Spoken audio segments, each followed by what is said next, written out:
Welcome back to King Panda TV, and today, well, we like to believe we tamed this planet.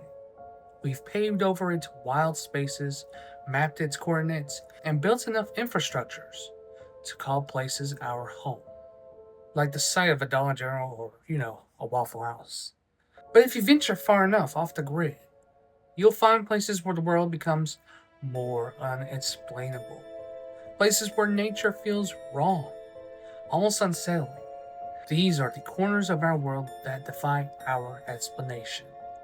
Tonight, we are going to be looking into the four real locations where Earth itself seems to harbor secrets that we were never meant to uncover. Welcome to the scary parts of the world.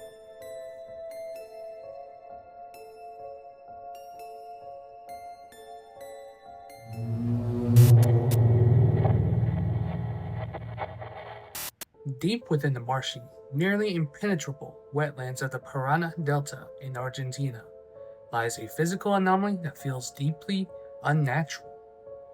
It was discovered in 2016 by a filmmaker named Sergio Newspiller, who was originally scouting areas for a science fiction horror film about paranormal phenomena and UFO sightings.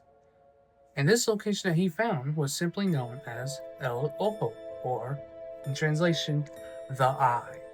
He actually went on to make two separate projects and abandoned the original film idea to create a scientific documentary of El Ojo and created a horror film called El Ojo. From the air, the site is chilling. It is a perfectly circular island, about 118 meters in diameter, floating inside a slightly larger black water basin. But it doesn't just sit there, it moves slowly and silently. The island rotates on its own axis, drifting across the dark water in circular formations. The local legends are grim. The delta has long been associated with strange lights, unexplained disappearances, and stories of an ancient, hidden presence beneath the mud. When Sergio and his crew first attempted to reach the island on foot, they were turned back by the swamp itself. A suffocating maze-like landscape of thick mud and razor-sharp reeds. When scientists finally analyzed the site, they found a mechanical, almost terrifying, natural process at play. The island is made of heavily compacted floating organic turf. Underneath, slow, unseen water currents push the mass. As it drifts, the physical friction of the island's outer edges grinding against the basin's muddy banks shears off any jagged edges, filing it down over decades into a mathematically perfect circle. But science hasn't silenced the dread. The depths of the pitch-black basin beneath the floating island remain largely unmapped. It is a place of absolute isolation where a massive, heavy disk of Earth rotates with no visible end.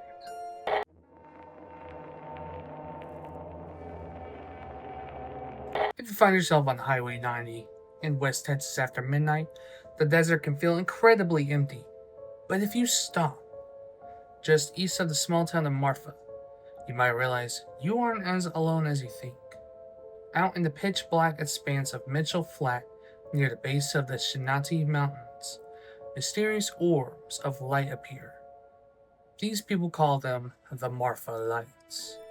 They float, they drift, and sometimes they hover in place only to suddenly split into two separate spheres, merge back together, or rapidly dart across the horizon.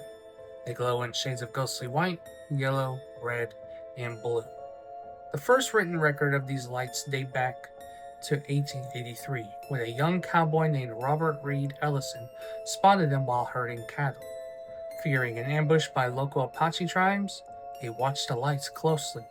But when he searched the area, the very next day, there were no ashes, no footprints, and no signs of life.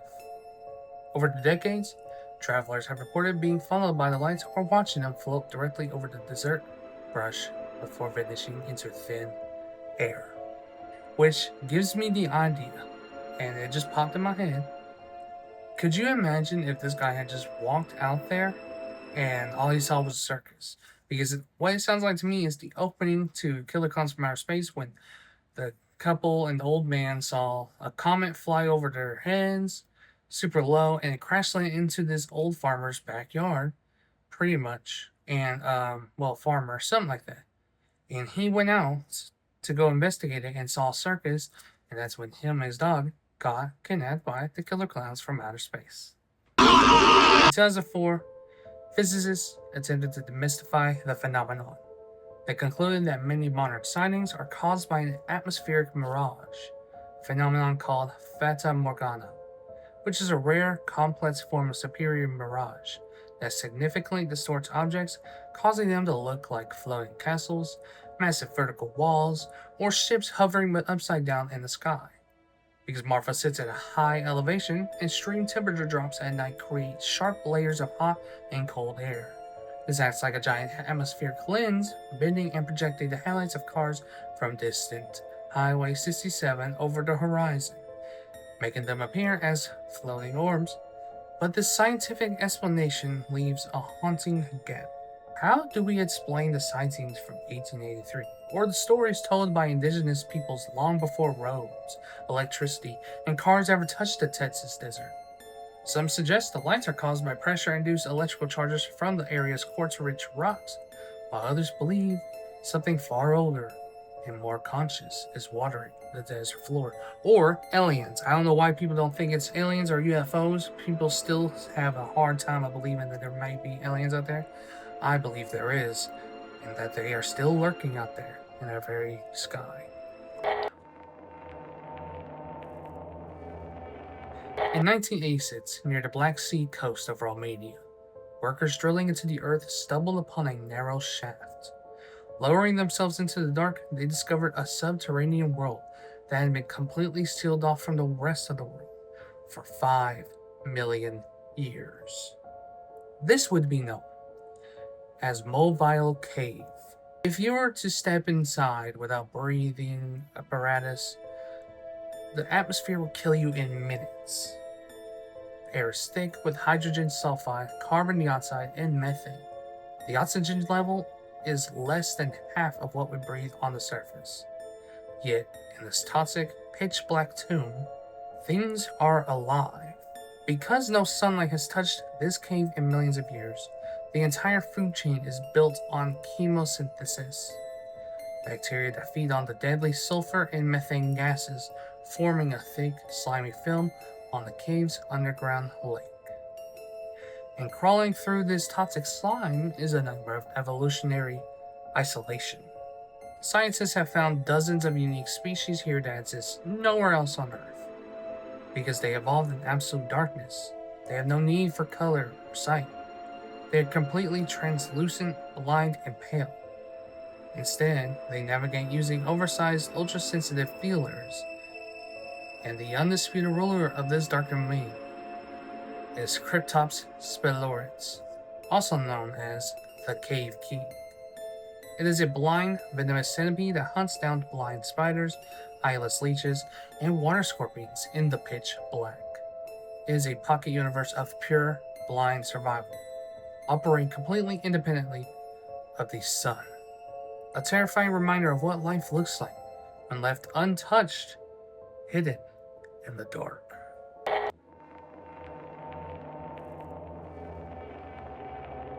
Final destination takes us to the freezing heart of Siberia. You may or may not know of this location, but this location is known as Lake Baikal. Lake Baikal is the oldest, deepest, and most massive freshwater lake on Earth. It plunges to a staggering depth of over 1,600 meters, holding 1/5 of the planet's unfrozen fresh water. But Baikal's true terror lies in its depths. Because of its extreme age and isolation, Baikal has evolved its own bizarre ecosystem. But it is what reportedly happened beneath the ice in 1982 that has cemented this lake in military folklore. During a routine winter training exercise, Soviet Navy divers were submerged 50 meters down in the freezing, crystal clear water. According to declassified reports and testimonies that later emerged, divers spotted something swimming in the dark. They would be described as 9-foot tall, silvery, humanoid beings. They wore no oxygen tanks or heavy gear, only tight metallic suits and sphere-like helmets, moving with impossible speed through water that would instantly freeze a normal human. The Soviet commander ordered his men to capture one of the creatures. Equipped with a large net, a team of 7 divers closed in, and before they could make a contact, a sudden powerful force field or some form of underwater shockwave had blasted them backwards, propelling them violently toward the surface. At that depth, a rapid descent is fatal. The sudden pressure drop causes nitrogen to boil in the bloodstream. Because the remote military post only had a small decompression chamber, 3 of the divers died in agony, while the remaining 4 had survived, but they were left permanently crippled. Skeptics argue the story is a classic Cold War myth, perhaps a hallucination caused by nitrogen narcosis, or a misidentification of giant local seals. Yet to this day, the local Buryat people speak of mysterious lights rising from the depths in giant, perfect circles that mysteriously melt into the thick winter ice every spring. When a lake is this deep and this old, the line between myth and reality becomes a dangerous, thin line. Whether it's an island that spins in a silent swamp, lights that dance on a desert horizon, an ancient ecosystem sealed in toxic dark madness, or a silent giant waiting underneath the ice, these places remind us of a slightly sobering truth. For all our maps, satellites, and sites, there will always and still be corners of this world where we are not the predators, where we have not visited, where we will always become just visitors, and that the dark is simply much more alive than we think. So with that being said, my only advice that I want to give off today to end off today's video is keep your eyes out, keep your eyes on the shadows, and make sure when you're out there, and if you ever decide to ever explore a day in your life, cave dive, anything, be prepared for the unprepared. That is today's video, and I hope you all enjoyed what we had talked about today, and I hope you enjoyed the video itself. And until then, my bamboos, I'll see you all in the next one. Bye-bye.